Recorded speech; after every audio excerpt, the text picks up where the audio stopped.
Bonjour, c'est la première vidéo d'un mois complet où je vais publier une vidéo chaque jour. Alors j'aurais dû commencer hier.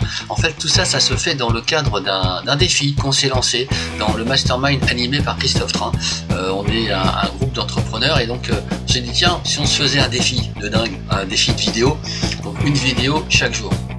Bon voilà, donc il faut trouver le temps de le faire, mais en fait c'est possible. Et puis la vidéo, comme dit très bien Christophe, voilà, la vidéo c'est la vie.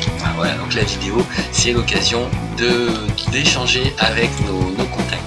Donc pour cette première vidéo, j'avais envie de vous parler quelque chose.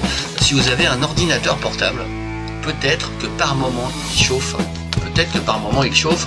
Et une des raisons, puisqu'il peut y en avoir beaucoup, c'est peut-être que la pâte thermique, alors on rentre dans la technique, hein, et c'est mon frère qui est informaticien qui m'a donné cette information très importante.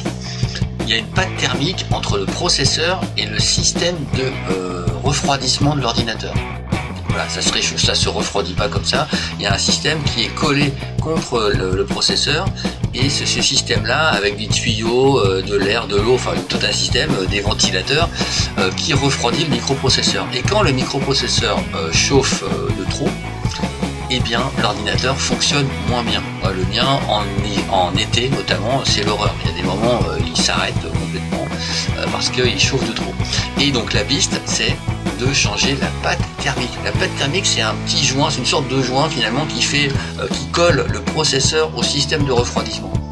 Donc c'est très important, et si votre ordinateur est un petit peu vieux, comme peut être le mien, mon MacBook Pro, même si je le mets à jour régulièrement, de temps en temps, voilà, il faut faire des mises à jour complémentaires. Et donc la prochaine mise à jour que je vais faire, c'est remplacer cette fameuse pâte thermique. Donc ça coûte rien, c'est juste de la main d'œuvre, c'est-à-dire qu'il faut quand même ouvrir l'ordi, faut savoir faire, hein. Voilà, c'est un métier de démonter les ordinateurs si on veut le faire sans tout casser.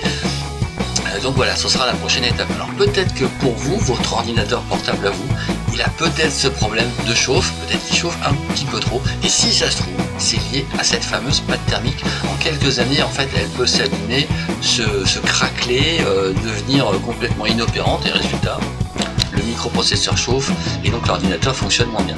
Voilà, donc c'était l'astuce du jour.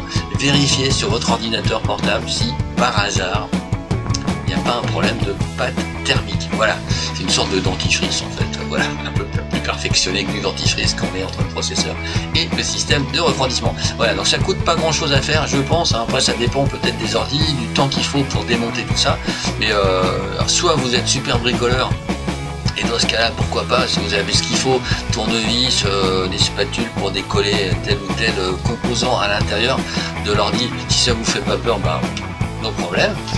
Sinon, si vous êtes un petit peu moins bricoleur d'ordi, trouvez un ami qui sait faire ou une entreprise qui sait faire, parce qu'il y a aussi des entreprises spécialisées qui savent faire ce genre de choses pour réparer les ordis. Voilà, c'est assez banal pour remplacer la pâte thermique, c'est très courant. Voilà, et bien écoutez, c'était la vidéo du matin, ou du jour en tout cas. Je vous souhaite une belle journée, une belle soirée, et je vous dis à très bientôt.